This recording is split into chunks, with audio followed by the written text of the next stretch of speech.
precious blood and righteousness. I dare not trust the sweetest friend, but wholly trust in Jesus' name. Come on, every voice.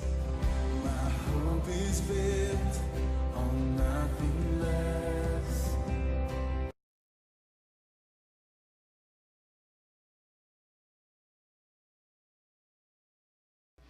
Et je raconte cette histoire-là à propos du pardon pour commencer parce que ce matin, je veux parler de la puissance du pardon. Je veux vraiment prendre un temps pour parler de la puissance du pardon et que le Seigneur puisse faire une œuvre dans nos cœurs ce matin. C'est des choses qui on a besoin régulièrement de revenir dans nos vies parce que l'offense, malheureusement, est là et puis vient joncher notre vie, qu'on soit jeune ou plus vieux ou quoi que ce soit. Il y aura toujours une offense à quelque part qui va surgir, malheureusement, au milieu des relations interpersonnelles. Et ce matin, je vais prendre le temps de parler sur la puissance du pardon pour pouvoir vous bénir, vous aider, peut-être enseigner des nouvelles choses ou encore peut-être vous rafraîchir la mémoire sur certains aspects. Sur certains points. On va regarder surtout à 2 textes ce matin, mais avant de regarder à ces 2 textes-là, il y a certains principes et certaines pensées que je veux vous lancer, et après on va aller dans les textes et décortiquer ces textes-là et voir qu'est-ce que le Seigneur va faire au travers de ce message-là pour vous ce matin. Première des choses, quand on regarde au niveau de la Nouvelle Alliance, on voit que la Nouvelle Alliance est vraiment un ministère de réconciliation. Christ est venu pour réconcilier les hommes avec Dieu, Dieu avec les hommes, et Dieu s'attend aussi à ce qu'on puisse avoir la réconciliation qui soit là entre les uns et les autres. Dieu est venu pour faire la paix, même entre les Juifs et les non-Juifs. Jésus est venu faire toute cette œuvre-là. Donc, le ministère de la Nouvelle Alliance, c'est un ministère de réconciliation. Ça, c'est une première chose qu'on a besoin d'enregistrer. Maintenant, une deuxième chose qui est importante aussi à comprendre à propos du pardon, c'est qu'il y a une différence entre faire des erreurs et pécher. Et quelquefois, en tant que chrétien, on veut tellement s'en mettre sur le dos et tout ça, qu'on fait une erreur. Et après ça, on va se condamner pour des erreurs. Mais une erreur n'est pas un péché, c'est une erreur. Les péchés, si on regarde vraiment comment la parole de Dieu nous décrit, c'est des lois morales, c'est des lois de Dieu qui ont été établies et que nous avons manqué par rapport à ces lois-là. Si nous manquons ces lois-là, nous avons péché. Mais si nous avons simplement fait des erreurs et tout, oui, c'est sûr qu'on peut demander pardon ou s'excuser par rapport à une erreur que l'on a faite, des fois si elle a été faite comme consciemment, mais même si elle était faite consciemment, c'est même plus un acte volontaire qu'un acte accidentel parce qu'on a fait une erreur. Et je donne cette explication-là parce que quelquefois, on porte des fardeaux et on porte des choses sur nous, et après, on se condamne avec ces choses-là, et tout simplement, et on n'a pas voulu faire mal, on n'a pas eu une mauvaise intention, il n'y avait pas rien de méchant, il n'y avait pas rien qu'on voulait faire pour offenser Dieu ou offenser l'autre personne, mais il y a une erreur qui a été faite. Et quelquefois, malheureusement, parce qu'on a appris comme ça, parce que aussitôt qu'on faisait une erreur, nos parents nous tombaient sur la tête, les gens, nos professeurs, les gens qui étaient autour de nous punissaient, nous enlevaient nos petites gommettes ou quoi que ce soit parce qu'on faisait des erreurs. Mais malheureusement, ça a créé des mécanismes à l'intérieur de notre réflexion qui fait que lorsque l'on fait des erreurs, on se condamne. Et on se sent mal pour ces erreurs-là. Et on a assez de se sentir mal, même si on ne devrait pas se sentir mal pour nos péchés, dans le sens qu'un coup qu'on les a confessés, on croit que Dieu nous pardonne.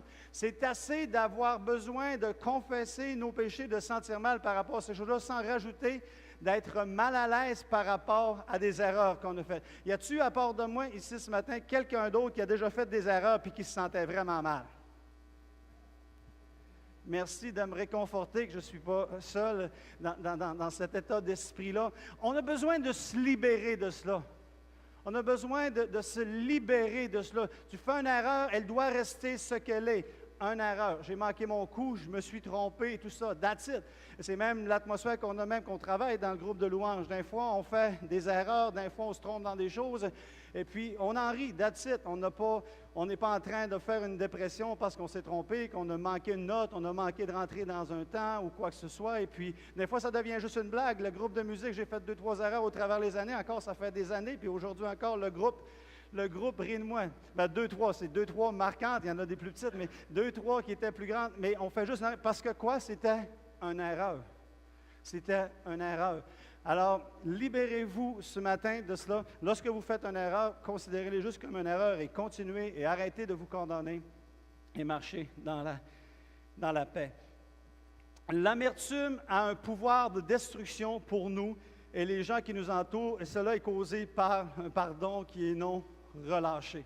Quand on parle au niveau du manque de pardon, quand on ne pardonne pas quelqu'un, ça a le pouvoir, un pardon non relâché, un pardon qui est non prononcé envers des gens, il a le pouvoir de se transformer en amertume. Il n'y a rien qui ne naît automatiquement amertume. L'amertume est une transformation du pardon non relâché. De la même façon, dans l'Ancien Testament, lorsqu'on voyait, il y a une image qui nous montre un petit peu à propos de cela, lorsqu'on voyait que Dieu donnait la manne. Et il a dit à son peuple, il dit, je vous donne la manne aujourd'hui, c'est la manne que je vais vous donner est bonne pour aujourd'hui. Si vous la gardez pour demain, elle va pourrir. En anglais, on dit, it will become bitter. Donc, ça va devenir comme amer. En français, si vous la gardez aujourd'hui, ça va devenir amer. Donc, l'amertume va venir de ça. Bitterness will come. Si vous n'êtes pas capable de prononcer le pardon dans une journée et de le relâcher, ce pardon-là, avec le temps, ça va produire une amertume. Il y a quelque chose qui va se produire dans votre cœur, il y a quelque chose qui va se produire dans votre vie. Et non seulement ça va vous affecter vous, mais ça va affecter les gens qui sont alentour de vous, parce qu'il y a quelque chose de malsain, il y a quelque chose qui est pris place dans votre cœur qui va vous empêcher d'avoir la liberté que le Seigneur veut que vous puissiez avoir. Et si vous gardez cette amertume-là, bien, pas longtemps après, bien, à garder l'amertume, à développer cette habitude-là de garder de l'amertume, vous allez devenir une personne amère. Vous allez devenir une personne amère. Et la personne amère, souvent, elle va condamner, elle va juger, elle va parler fort, elle va parler en mal, elle va toujours avoir des raisons, elle va toujours avoir des excuses et tout ça. Il y a toujours, comme on dit en anglais, des outbursts, ça va être des éclats qui vont ressortir. Pourquoi? Parce qu'il y a une amertume qui reste là, ça pourrit ta relation, ça pourrit ton cœur, ça pourrit l'intérieur, et de l'abondance du cœur, la bouche parle. Un cœur plein d'amertume va sortir toutes sortes de choses. Et puis après ça, on va essayer de justifier les choses qu'on dit, on va se donner des raisons, on va se donner des excuses, mais finalement, ça va être le résultat d'un manque de pardon qui est devenu une amertume qui est dans ton cœur, qui est dans ta vie. Et quelquefois, malheureusement, il y a comme, je ne sais pas pourquoi, mais il y a comme une attraction spirituelle d'un fois, c'est que bien souvent, des gens amers vont attirer des gens amers. Il y a comme une attraction spirituelle qui va se faire, et puis on va se ramasser à peu près 5-6 groupes, 5-6 personnes avec de l'amertume qui vont se tenir ensemble, puis on va appeler ça un groupe de prière. Non. Parce qu'on va vouloir justifier l'amertume qui est là, qui prend place. On doit vraiment faire attention à ne pas créer ce genre de choses-là. Maintenant, on va regarder à nos deux textes. Ce matin, on va commencer avec Matthieu, chapitre 5, versets 21 à 24. Matthieu 5, 21 à 24.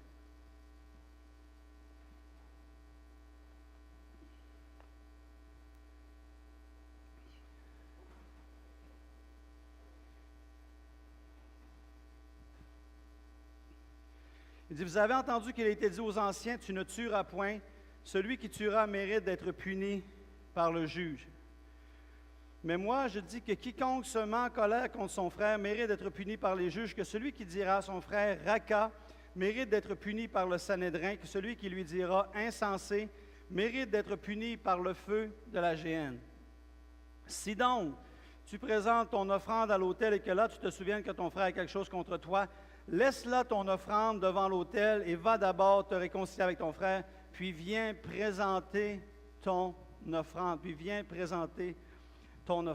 Premier point qu'on voit ici dans ce passage-là, on voit l'importance que Dieu apporte à la relation, même au-delà à la relation au-delà de l'adoration. Dans notre texte, ici, cité là, au verset 23, si donc tu te présentes ton offrande à l'autel, et que là, tu te souviens que ton frère a quelque chose contre toi, laisse là ton offrande devant l'autel. Donc, ce qu'il est en train de dire, c'est que si tu es en train d'aller pour présenter ton offrande à l'autel, il s'en va dans un service religieux, si on veut, il s'en va à l'église, il s'en va au temple, il s'en va pour présenter son offrande à l'autel. Il est en train de faire un acte envers Dieu. Parce que présenter l'offrande à l'autel, c'est une dévotion qui est faite de l'homme envers Dieu. Alors, ce qu'il est en train de lui dire, si tu viens pour présenter ton offrande, tu viens pour aller à l'église, tu viens pour faire ton service de louange, d'adoration, de relation avec ton Dieu, et que tu te rends compte en allant en chemin qu'il y a quelque chose que tu aurais offensé ton frère. Il dit, laisse là l'offrande, laisse là ton service envers moi, laisse là ce que tu es en train de faire au niveau du culte et tout cela, laisse-le là et va te réconcilier et reviens après.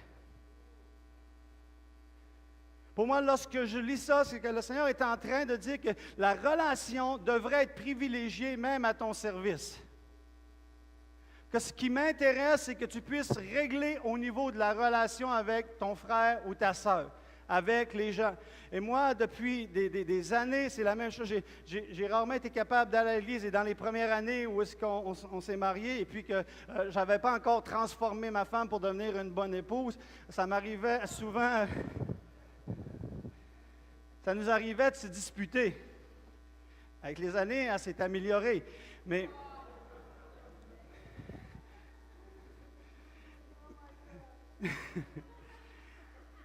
dans les premières années, bon, OK, je reconnais, j'avais aussi quelques faiblesses. Mais on n'était pas capable d'aller à l'église sans cliner notre cœur l'un face à l'autre quand on avait des situations. Puis des fois, c'était frustrant. On aurait dit que le diable faisait exprès pour nous tendre des pièges. Et des fois, on n'avait pas besoin du diable. On était assez grands pour ça fait des trous de nous autres mêmes. Mais vraiment, il y avait quelque chose qui se passait. Pourquoi? Parce qu'on voulait clairer notre cœur. Vraiment clairer notre cœur et dire, regarde, excuse-moi. On essayait. Des fois, c'est dur à sortir. C'est comme un petit bébé avec ses premières paroles. Excuse, puis pardonne-moi. P, c'est dur à dire. Pardonne. Pardonne-moi. Et donc, on prenait la décision de le faire. Pourquoi? Parce que ce principe-là est intégré dans nos vies, que c'est important, dans la mesure du possible, de régler les choses pour être capable d'avoir un cœur libre devant le Seigneur, avoir un cœur libre devant Dieu. Donc, c'était vraiment important de pouvoir le faire. Et ça, c'était vrai dans le couple. Encore plus, je pense que même dans les autres relations, c'est important, mais le couple est extrêmement important parce que c'est la base de notre relation et tout ça. Donc, avec nous, avec les enfants et tout, d'être capable de régler ces choses-là pour aller. Et après ça, dire, OK, Seigneur, maintenant, je peux venir faire un service devant toi. Je peux venir faire un service. Puis des fois, notre cœur est tellement lourd que c'est juste comme dans la louange qu'il y a quelque chose qu'on résolue et on n'a peut-être pas le temps. Si vous êtes dans le milieu, deuxième chant, vous vous rappelez que vous avez offensé quelqu'un, vous quittez, vous partez, vous dites, il faut que j'aille voir la personne. Regarde, finissez votre temps de louange, prenez un engagement devant le Seigneur qu'en sortant, vous allez aller voir la personne. Mais prenez une décision de vouloir régler avec les personnes. Parce que la relation est importante. La relation est importante. C'est une relation, le Père, le Fils, le Saint-Esprit, la relation, les frères et sœurs qui sont ensemble. C'est la base de tout. On n'est pas dans un organisme ordinaire, on n'est pas dans une entreprise ordinaire, on est dans une église. Et l'église est basée sur la fondation des relations des uns avec les autres. Et pour moi, ce texte-là me montre vraiment ça encore, comment Dieu attache encore plus d'importance à la relation qu'au genre de dévotion qu'on peut faire dans un sens de service pour Dieu. Amen? Et dans ce texte-là, parce que les deux textes qu'on voit ce matin, ils touchent à deux angles, ils touchent à deux aspects. Le premier angle qu'on voit dans ceci, c'est que dans cette histoire-là, c'est que la personne qui a offensé dit, si tu te rends compte que tu as fait quelque chose envers ton frère, dans ce texte-là, on parle de quelqu'un qui se rend compte que c'est lui qui a fait du trouble à l'autre. Plus tard, on va voir le contraire, où est-ce que c'est l'autre qui a péché. Mais dans ce texte-là, c'est vraiment un autre angle. C'est vraiment l'angle où est-ce que tu te rends compte que tu as offensé ton frère. Tu te rends compte, tu te rappelles qu'il y a quelqu'un quelque part que tu as offensé, il y a quelque chose que tu as dit, il y a quelque chose que tu as fait, il y a quelque chose que tu n'as pas fait, et que tu sais que tu as créé du trouble dans son cœur et dans ses pensées. Et c'est facile de dire, bien, s'il est fâché avec moi, bien, c'est son propre trouble. Il s'arrangera avec sa frustration. C'est son problème. Non. Tu ne peux pas juste déverser ça dans le cœur. Il me pardonnera, puis il s'arrangera. Non, il faut que tu sois capable de prendre ta responsabilité aussi et de dire que tu vas aller voir la personne et que tu vas dire, regarde, je t'ai vraiment mal parlé. J'avais vraiment pas dû dire ça. J'aurais vraiment pas dû faire telle affaire. Et puis, je te demande pardon, je veux essayer de me réconcilier avec toi. Et il faut être sage. Parce que soyez sage, parce que si vous faites ça, si c'est une démarche que vous voulez faire, soyez sûr que la personne le sait et puis que c'est sûr que vous l'avez offensé directement. Parce que si vous avez juste comme pensé que la personne est un imbécile, un pas bon, quelqu'un qui n'est pas intelligent, puis vous l'avez juste pensé dans votre tête, puis là, vous allez voir votre frère dire « Il faut que je vienne te demander pardon pour avoir pensé que tu es un imbécile. » La personne ne le savait pas avant que vous pensiez qu'il était imbécile. Alors là, vous allez créer plus de dommages en voulant réparer quelque chose. C'est vraiment important de vraiment avoir une sagesse là-dedans. Il faut vous assurer que... Parce que des fois, on a comme... Certains ont tellement une conscience comme plus développée ou plus fragile qu'ils vont aller demander pardon pour des choses que l'autre n'a jamais été offensé de sa vie. Non. Tu m'as parlé bête. Non, je pense pas. J'ai pas été blessé. Fait que, soyez sûr quand vous faites la démarche que c'est comme quelque chose que c'est clair, que l'autre personne, vous savez qu'elle a été offensée par ça et que vous voulez demander pardon pour être capable de régler la relation et libérer l'autre personne. Parce que tant que vous ne le faites pas, vous ne libérez pas l'autre personne. Et il y a un faux pardon, il y a une fausse façon de fonctionner avec ça qui ne libère pas les gens, qui fait que les gens restent avec des fardeaux, les gens restent pognés dans leurs pensées, les gens restent avec des doutes. On ne va pas demander pardon aux gens qu'on a offensés, on fait juste commencer à être plus fin puis gentil avec eux autres, puis on pense que notre gentillesse puis notre amour est un acte de pardon. Puis, parce que des fois, je ne sais pas, ça nous gêne, ça nous bloque, on a de la difficulté avec ça. La personne, elle revient, puis elle recommence à t'offenser, à te pratiquement détruire sur différents aspects et tout ça. Puis là, après, elle revient, puis comme si de rien n'était. Peux-tu faire des étapes avant qu'on revienne jusque-là? Juste me dire, regarde, j'ai blowé, j'ai manqué, j'ai mal parlé, etc., etc. Je te demande pardon, je t'aime, je veux qu'on puisse réparer notre relation ensemble, puis let's go, on continue. C'est une négligence. C'est une négligence de processus. Et quand on néglige les processus, on reste avec des relations qui sont affectées, qui sont diluées, qui ne sont pas aussi transparentes, qui ne sont pas aussi vraies, qui ne sont pas aussi saines les uns envers les autres. Et ce n'est pas le plan de Dieu. Dieu veut qu'on puisse être libres les uns les autres. Et tu as le pouvoir de libérer ton frère et ta sœur de l'offense que tu lui as faite. Tu as le pouvoir de libérer ton mari, ta femme, tes enfants, la famille, les gens qui sont autour de toi, les collègues de bureau, d'une offense que tu as faite. Et tu enseignes quelles sont les voies de Dieu et du royaume quand tu fais ça. Mais quand tu fais juste comme commencer à être fin, prêt puis gentil sans avoir respecté le processus, tu bafoues le processus du royaume de Dieu. Et tu n'enseignes pas quelles sont les voies de notre Père et de notre Dieu. Et si nous, en tant que chrétiens, en tant que croyants, on n'enseigne pas ces choses-là par nos exemples, par notre action, alors on empêche la puissance du royaume de se manifester. La puissance du royaume ne se manifeste pas simplement par des signes, des prodiges, des miracles, des guérisons, des prophéties, des choses comme ça. Elle se manifeste par l'application des principes de vérité qui sont puissants et communiqués par la puissance du Saint-Esprit qui vont changer la vie des gens. C'est ça le royaume de Dieu qui est puissant. Le royaume de Dieu est puissant par l'accomplissement et la mise en action des principes de Dieu.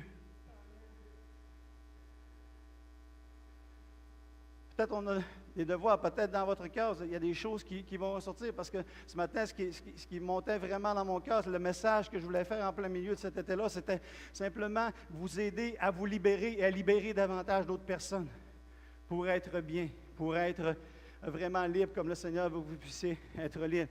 Donc, on voit l'importance de la relation que le Seigneur donne là-dedans. Et puis, aussi être capable de bien communiquer. Mais Romains 12, 18, ça c'est une parenthèse importante à ouvrir là-dessus. La Bible dit, « S'il est possible, autant que cela dépend de vous, soyez en paix avec tous les hommes. » Romains 12, 18, « S'il est possible, autant que cela dépend de vous, soyez en paix avec tous les hommes. » Ce que l'apôtre Paul est en train de dire ici dans l'Épître aux Romains, est en train de dire, « Autant que cela est possible, soyez en paix avec tous les hommes. » Ce qu'il est en train de dire, c'est que ce n'est pas nécessairement possible avec tous les hommes. Il y a des choses qu'on peut réparer, il y a des choses qu'on peut régler, il y a des choses que l'on peut arranger au travers des relations, mais il y a certaines choses, à cause de la position, de l'état dans lequel sont les autres personnes, à cause de certaines circonstances qui sont là, ne permettent pas nécessairement qu'il puisse y avoir réconciliation. Sinon, c'est clair que, donc, il ne peut pas avoir comme réparation. Est-ce qu'il peut avoir le pardon dans ton cœur? Oui, ça, on va en reparler plus tard. Mais vraiment, est-ce qu'il peut avoir comme une réparation complètement de la relation? Ça dépend en autant que cela soit possible. En autant que les circonstances, le cœur et la situation vont vraiment le permettre. Vous me suivez? Donc, ça, c'est la première partie. On va regarder à certains autres principes. Avant de regarder à l'autre texte. Une des personnes que nous avons le plus de difficultés à pardonner, souvent, c'est qui? C'est qui? C'est à soi-même. C'est à soi-même. Et quand on a de la difficulté à se pardonner soi-même, en même temps, qu'est-ce qu'on est en train de dire quand on a de la difficulté à se pardonner soi-même? On dit qu'on a pas assez de valeur, mais qu'est-ce qu'on est en train de dire aussi?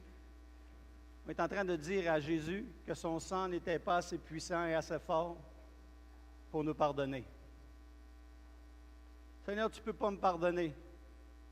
Es-tu en train de dire que mon sang n'était pas assez efficace pour couvrir tous tes péchés? Et le pire dans ça, c'est qu'on pense que c'est spirituel. Ah, Seigneur, j'ai tellement péché contre toi, c'est tellement grave ce que j'ai fait, je suis sûr que tu ne seras pas capable de me pardonner. Puis là, tu te sens bien parce que tu as l'air vraiment être en contrition, là, puis vraiment à haïr ton péché, puis à trouver qu'il est tellement grave, puis tout ça. Puis c'est vrai que ton péché peut être grave, mais le problème, c'est que tu rends ton péché tellement grave que tu l'amènes à un niveau qui fait qu'il est même trop grave pour que Jésus puisse même vouloir te pardonner, puis que son sang puisse te laver. Ce genre de contrition-là est une offense envers son œuvre d'expiation.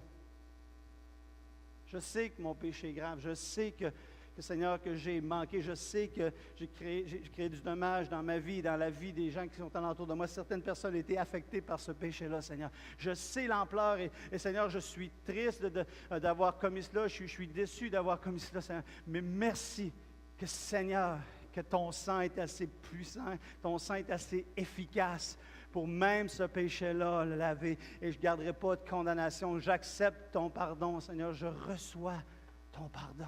Je reçois ton pardon. Je me pardonne. Je me pardonne.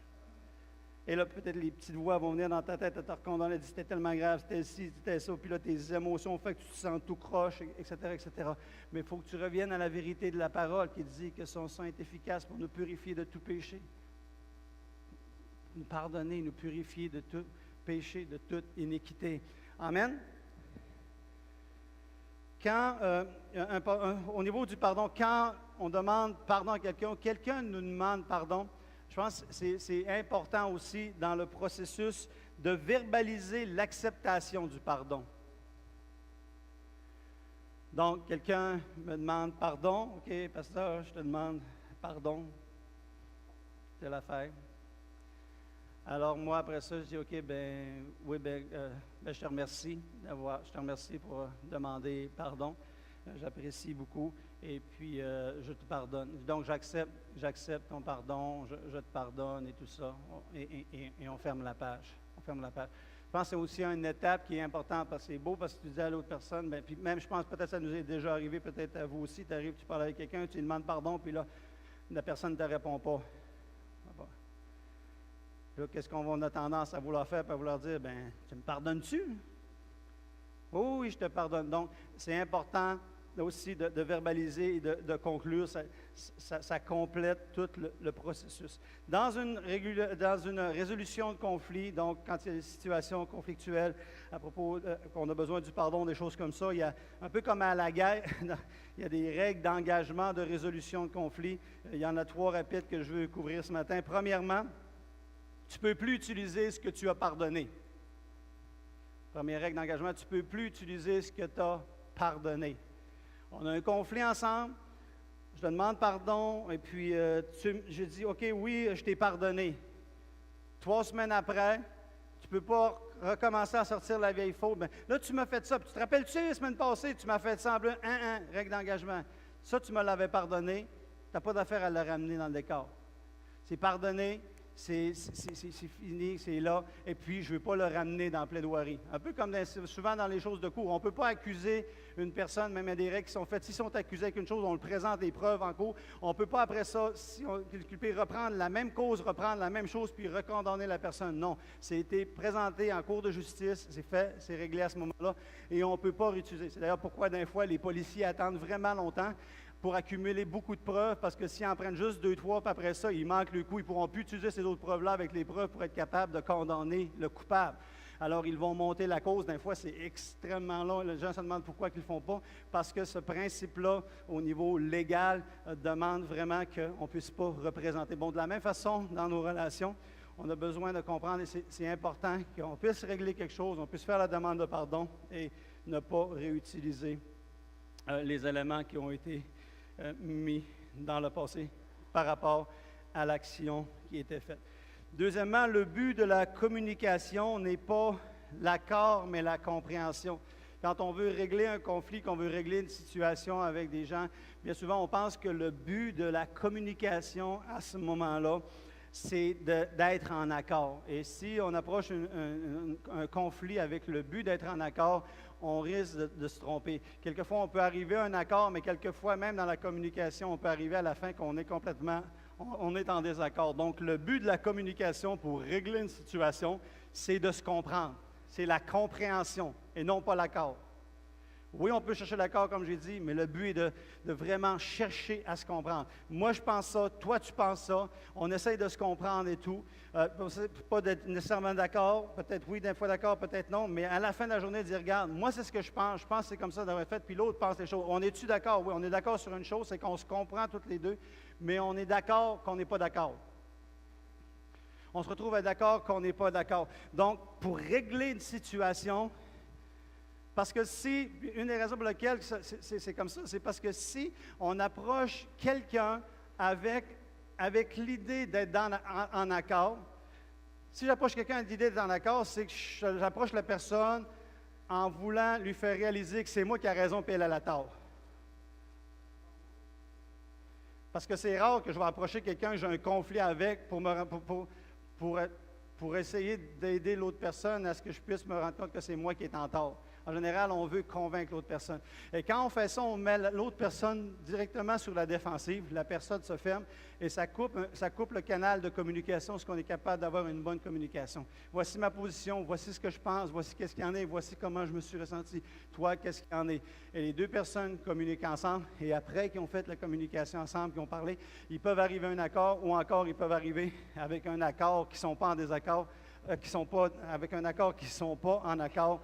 Et simplement de continuer à faire leur chemin de cette façon-là. Et combien, au travers de nos vies, ça peut arriver souvent, ou est-ce qu'il y a toujours des gens qui sont en accord ou en désaccord ou quoi que ce soit, c'est partout. Tu sais. Mais les relations saines doivent accepter qu'il y a des désaccords qui peuvent être présents. Troisième règle d'engagement et résolution de conflit est évidente, c'est de ne pas crier, donner des noms, juger les motifs de l'autre personne au travers de ça. Ça, c'est vraiment quelque chose auquel on doit faire attention. Matthieu 18, versets 15 à 35. Matthieu 18, 15 à 35.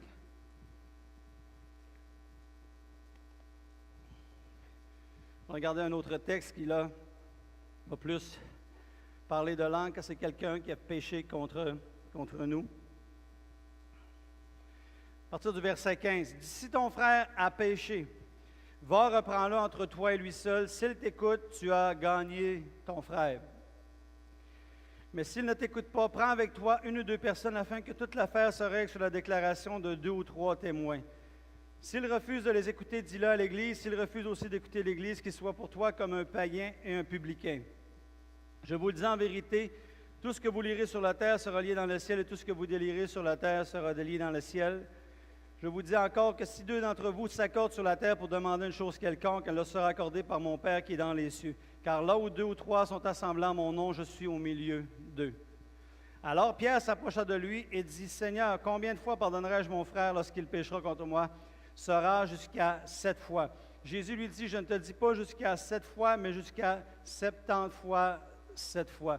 On va arrêter ici au verset 22, on va regarder un peu, puis après on va continuer dans la suite du passage. Au début du verset 15, si ton frère a péché, va et reprends-le, toi et lui seul. S'il t'écoute, tu as gagné ton frère. Donc, par rapport à l'offense, la première étape, quand quelqu'un a pu nous offenser, a fait quelque chose de mal, la Bible elle dit, va, consulte tous les autres frères, va voir les sœurs qui sont là alentour, demande-leur si vraiment eux autres aussi, ils ont remarqué le défaut de ton frère et ses erreurs et ses manquements. Et si après avoir consulté une dizaine de personnes, il t'est confirmé que la personne a vraiment fait le mal, va et reprends-le entre toi et lui seul.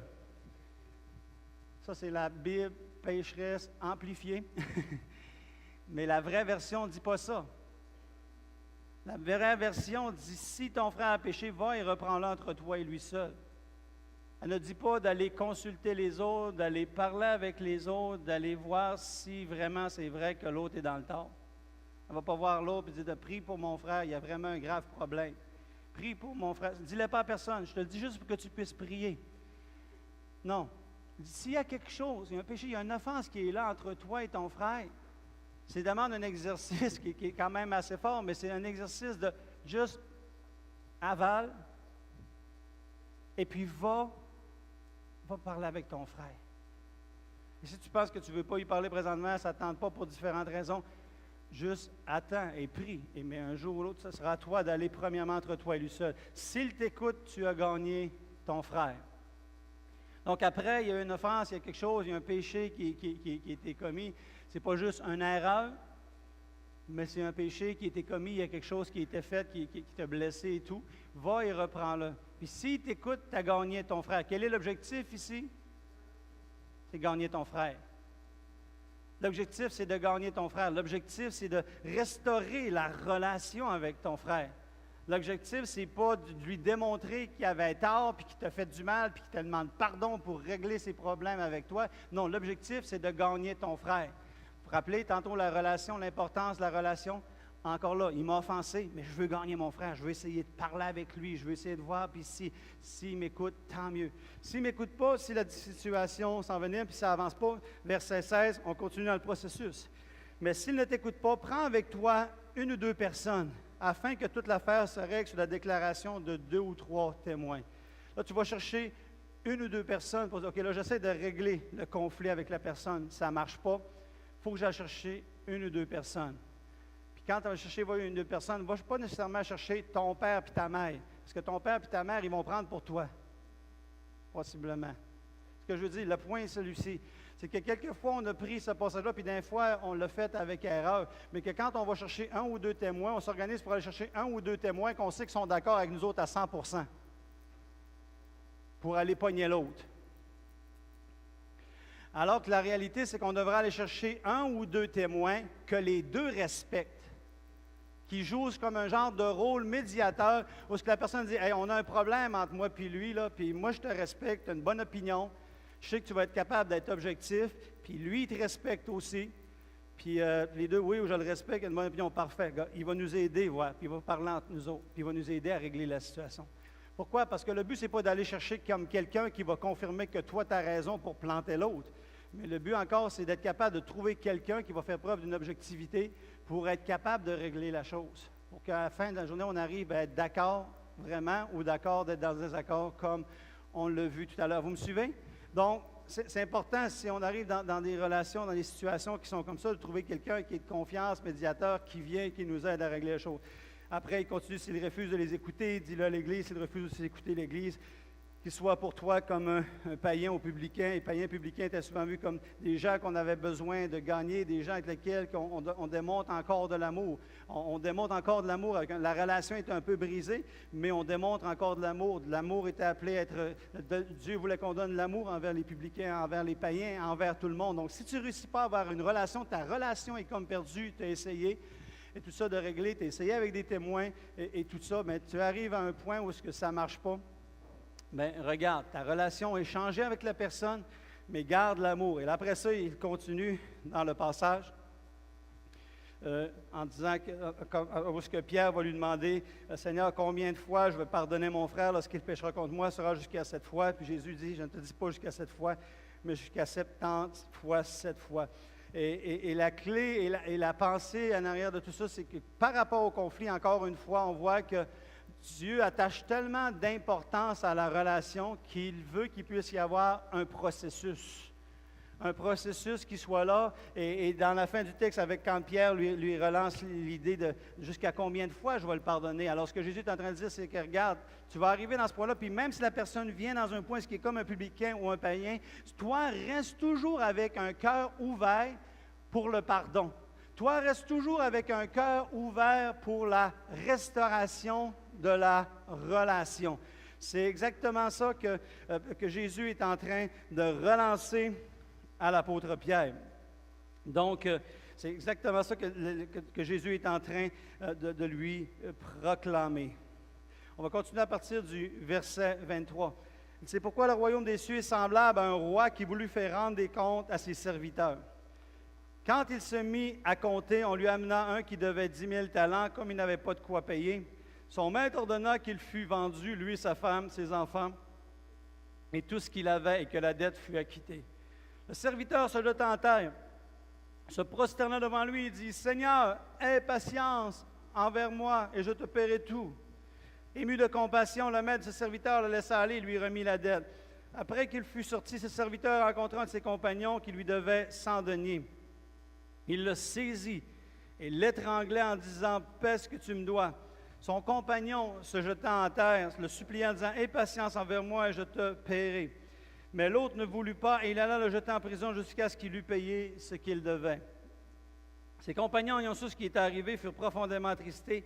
Ils allaient raconter à leur maître tout ce qui s'était passé. Alors le maître fit appeler ce serviteur et lui dit, « Méchant serviteur, je t'avais remis en entier ta dette parce que tu m'en avais supplié. N'avais-tu pas aussi à avoir pitié de ton compagnon comme j'ai eu pitié de toi? » Et son maître, irrité, le livra au bourreau jusqu'à ce qu'il eût payé tout ce qu'il devait. C'est ainsi que mon Père céleste vous traitera si chacun de vous ne pardonne à son frère de tout son cœur. Moi, dans cette histoire-là et tout, ça aurait été bien de faire une pièce de théâtre ce matin, j'aurais pu choisir quelqu'un qui aurait eu le goût d'étrangler un autre, il aurait été content. On voit cet homme-là, ce serviteur-là, la parabole que Jésus donne après pour que Pierre comprenne un peu plus. Parce que là, Pierre, il avait donné des explications, c'est dans la suite, c'est vraiment dans la suite de toute cette histoire-là sur le pardon du processus de la relation, etc., etc. Et puis pour renforcer, Jésus va dire, je vais te raconter une histoire, tu puisses comprendre encore plus, puis tu puisses encore plus catcher c'est quoi un peu l'idée. Et il raconte l'histoire de ce serviteur-là qui avait une dette et tout, et qui arrive devant son maître, et son maître est prêt à tout l'enlever, le jeter au cachot, et puis lui, il plaint, il dit, non, non, non, maître, mets-moi pas, pardonne-moi, laisse-moi aller, laisse-moi récupérer l'argent, mets-moi pas en prison et tout ça. Et puis le maître le laisse aller. Et alors que le maître le laisse aller, après lui, il rencontre quelqu'un qui avait une dette qu'il avait envers lui, mais qui était plus petite que celle que lui avait envers le maître. Et lorsque l'autre personne lui demande aussi, est-ce que tu peux me laisser, non, s'il te plaît, aie pitié, miséricorde envers moi. Il ne veut rien savoir, il commence à l'étrangler et tout, puis il refuse de lui accorder le pardon. Quelqu'un qui vient là, et puis après ça, va redire au maître, voici qu'est-ce que lui a fait. Donc, dans cette histoire-là, on voit qu'il y a différents aspects qui sortent au niveau du pardon, des choses qu'on est appelé à comprendre. C'est que, premièrement, des fois, pourquoi on refuse de pardonner, pourquoi on n'accorde pas le pardon, c'est qu'on a tendance un peu à cet homme-là à oublier le pardon que Dieu nous a donné. Parce que lui, quand il est allé pour régler la situation avec la personne, il a oublié la grâce et la miséricorde qui lui avaient été faites pour sa situation. Fait que Jésus est en train de nous donner une piste par rapport au pardon qu'on reçoit de la part de Dieu. On ne devrait jamais oublier ce pardon-là. Automatiquement, quand quelqu'un nous offense, quand quelqu'un nous fait du mal, on est appelé à pardonner cette personne-là, comme Dieu nous a pardonné. Comme Dieu nous a pardonné. Donc lui, il avait oublié ça. On ne doit pas oublier la grandeur du pardon que Dieu nous a accordé. Seigneur, comme tu nous as pardonné, et c'est même dans notre Père, pardonne-nous nos offenses, comme nous pardonnons aussi à ceux qui nous ont offensés. Pardonne-nous nos offenses, comme nous pardonnons aussi à ceux qui nous ont offensés. Seigneur, je veux me garder dans cette relation-là. Je veux pardonner. Même si ça me fait mal, même si c'est douloureux, Seigneur, je vais pardonner. moi aussi, je vais exercer le pardon. La deuxième chose, dans ce texte-là, qu'on voit non seulement cet homme-là semblait avoir oublié la miséricorde et le pardon, mais cet homme-là aussi voulait réclamer justice. Tu m'as fait ça, puis tu vas me devoir ça. Tu vas rendre justice. Tu me dois une dette, c'est ça que tu me dois, c'est ça qui est juste, ça va être clairé. Et il voulait réclamer la justice. Mais malheureusement, il oubliait que dans cette justice-là, lui, ce que l'autre il devait était rien comparaison entre ce que lui aurait dû par rapport à son premier maître. Et quelquefois, on a de la misère à exercer le pardon envers les autres parce qu'on veut réclamer justice. Ils m'ont fait mal, ils m'ont fait du tort, ils ont fait telle chose. Il faut qu'ils payent pour ça. Et on essaie d'avoir une justice à égal. Mais savez-vous quoi? Si on veut regarder par rapport à la justice que nous avons envers Dieu, on n'aura jamais pu payer justement tout ce qu'on a fait. Parce que c'est Dieu lui-même qui a décidé d'exercer la justice et le salaire du péché, c'est la mort. La mort était là, la mort spirituelle. Mais à cause de l'œuvre de Jésus, on n'a pas été traité selon nos iniquités, mais selon sa miséricorde. Et ça, c'est quelque chose que lui, ce serviteur-là, semble oublier, et que quand on ne veut pas prononcer le pardon envers les autres, tant qu'ils n'ont pas réglé les affaires d'une façon juste, équitable, selon ce que nous autres on pense, on refuse de leur accorder le pardon. Et là, on tombe dans l'erreur de rentrer dans une justice humaine. On doit accepter, et quelquefois la justice va être rendue. Quelquefois, la justice va être rendue. Mais on doit être capable d'accepter, de pardonner, même si la justice ne nous est pas rendue humainement. C'est Dieu qui va nous rendre justice. C'est lui qui va nous rendre justice. Vous me suivez? Et si on attend, quelquefois, il y a des gens qui ont été comme tellement blessés, tellement détruits au travers de la vie. Peut-être, quelquefois, c'est au travers de relations avec les parents, relations avec la famille, puis je vais le pardonner, mon père, je vais restaurer la relation avec et tout ça, mais il va falloir qu'il fasse ses preuves, il va falloir qu'il commence à m'aimer, il va falloir qu'il redonne, il va falloir qu'il rembourse, il va falloir qu'il repaye sa dette pour que moi, j'accepte de le pardonner. Il va me rendre justice. On ne peut pas toujours attendre justice pour pardonner. Parce que c'est vous qui vous gardez liés. C'est vous qui vous gardez captifs. Mon collègue de travail, les personnes qui sont autour de moi, les gens qui sont autour de moi, quand ils vont commencer à être corrects, je vais vraiment exercer le pardon. Exercer déjà le pardon. Et ne vous attendez toujours pas à ce que les choses soient justes et que la justice soit rendue pour pardonner. Parce que c'est une erreur. Une autre erreur qui est faite, c'est qu'on pense que pardonner veut dire avoir confiance. Vous n'êtes pas obligé d'avoir confiance pour pardonner. Jésus n'est pas mort sur la croix pour qu'on ait confiance en tout le monde. Jésus est mort sur la croix pour qu'on puisse pardonner. Pardonner à la personne, pardonner aux gens. Et des fois, on a peur. Des fois, tu dis, si je le pardonne, ça veut-tu dire que je vais être obligé de faire confiance? Ça veut-tu dire que je vais être obligé de redevenir ami avec lui? Ça veut-tu dire que je vais être obligé de recréer une relation avec, puis qu'il va, parce qu'il n'a pas changé son comportement destructif, il n'a pas changé son comportement où est-ce qu'il me parle mal, où est-ce qu'il me détruit, où est-ce qu'il me fait de la peine, où est-ce qu'il y a de la douleur, où est-ce que vraiment il empoisonne ma vie, tout cela, je vais le pardonner. Non, tu peux le pardonner, mais tu n'es pas obligé de lui faire confiance. Le pardon et la confiance, c'est deux choses complètement différentes. Le pardon va te libérer.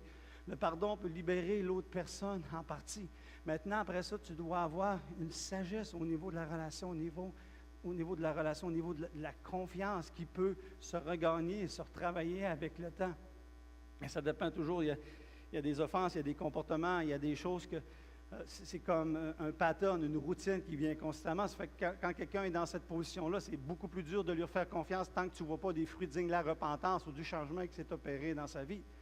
Alors qu'il y a d'autres personnes qui ont juste manqué le coup une fois, puis là, toi, tu leur as enlevé la confiance pour la vie. Comprenez-vous? Il y y a comme un équilibre qui doit prendre place là-dedans. Tu sais. Est-ce qu'il y a des personnes pour lesquelles que perdre la confiance, pour eux, c'est plus facile? Pour d'autres, c'est plus difficile. Il y en a certains que même votre confiance est presque une naïveté. Et presque une naïveté qui vous garde dans des relations malsaines, dans des situations qui ne sont pas bonnes pour vous, et sous-entendu à cause de l'amour de Dieu et de la patience et du pardon et de la confiance que vous voulez porter, vous restez prisonnier de cette relation-là. Des fois, il y a des moments où on n'a pas le choix de changer les choses.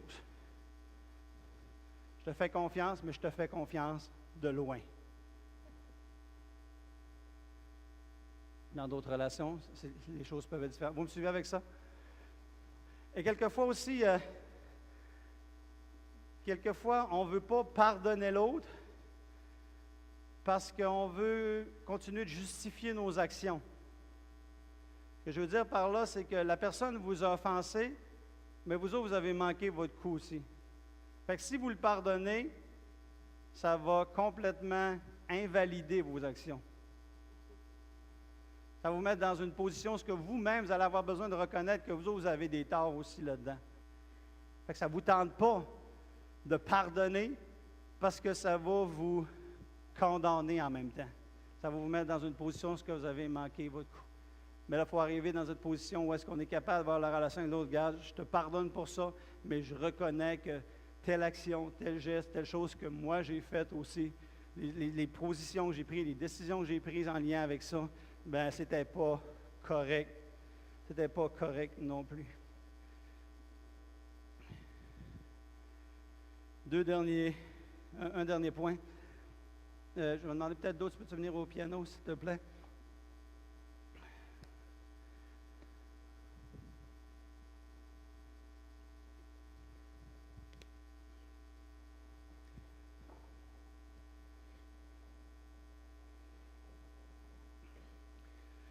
Nos convictions ne sont pas nos émotions.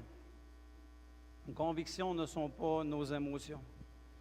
On peut avoir la conviction par rapport au pardon qu'on veut offrir envers quelqu'un, mais quelquefois les émotions ne correspondent pas avec. Quelquefois même les émotions peuvent être contraires. Pardonner est un acte de volonté, n'est pas un acte d'émotion. N'est pas automatiquement un acte d'émotion. Prendre la décision de pardonner, ça ne veut pas dire parce que tu prends la décision de pardonner qu'automatiquement, tout de suite dans ton cœur, il y a toutes sortes d'émotions qui vont changer. Quelquefois, oui, quelquefois tu vas pleurer, quelquefois la souffrance, la douleur va ressortir parce que tu vas revivre ce moment-là, ou quelquefois parce que c'est des événements qui ont pu être des fois dramatiques, des fois des éléments qui ont pu être traumatisants, des abus sexuels, des abus physiques, des brisements qui ont été opérés dans des vies. Et quand tu es obligé de gérer, de dealer avec ces choses-là, il y a une douleur, il y a des émotions qui sont là. Ça ne veut pas dire que tu vas tomber en amour tout de suite avec la personne que tu as pardonnée. Il ne faut pas mêler. Des fois, les émotions sont là, des fois, elles ne sont pas là. Même dans l'amour, des fois, l'amour est ressenti. Des fois, il y a des relations au niveau de l'amour qui est là, où ce qu'on le ressent. Les flamèches sont là dans nos cœurs, etc. Il y a quelque chose qui se passe, mais il y a d'autres moments où ce qu'on fait juste comme laver la vaisselle pour quelqu'un, puis c'est l'aimer. Il n'y a aucune émotion. Donc, ne mêlons pas émotion et conviction. Et souvent, le pardon que l'on fait, le pardon n'est pas une finalité. Le pardon, bien souvent, est simplement un pas dans la direction de la guérison. De ta guérison. Puis quand tu vas repenser, parce que peut-être tu vas avoir décidé de la... Puis des fois, on pense qu'on n'a pas pardonné, puis je me rappelle, au travers des années, je me rends compte quelquefois où est-ce qu'on a pardonné à quelqu'un, mais à un moment donné, il y a des souvenirs qui reviennent, il y a des choses qui reviennent, il y a des choses qui nous rappellent certains éléments. Puis là, les émotions reviennent encore à l'intérieur de nous-mêmes, puis on se sent mal parce que, oui, pourtant, je l'avais pardonné, comment que je me sens comme ça? Parce que la mémoire a le pouvoir de ramener certaines émotions. Puis oui, des fois, tu es complètement guéri. Puis oui, des fois, c'est extraordinaire. Tu dis, hey, j'ai 150 livres de moins sur mes épaules. Puis c'est une réalité et c'est vrai. Mais il y a d'autres moments où les émotions mentent, où les émotions ne correspondent pas vraiment. L'être humain est complexe. On voudrait le simplifier puis dire automatiquement, quand tu pardonnes, toutes les émotions vont être guéries, toutes les choses vont être changées, toute la mémoire va être... Mais ça marche. L'être humain est plus complexe que ça. Ce que je veux vous dire ce matin, accrochez-vous au pardon de votre conviction, de la décision que vous avez prise de ne pas pardonner. Et de pardonner plutôt et de laisser le Seigneur vous guérir entre-temps. Et lorsque ça revient, des émotions reviennent, simplement représenter le Seigneur. Seigneur, j'ai pardonné. Et Seigneur, je te demande de continuer à me guérir. Je te demande de continuer à me rendre libre ce matin. Ce matin, on va prendre la Sainte Seine. S'il y a des gens qui sont attitrés pour distribuer.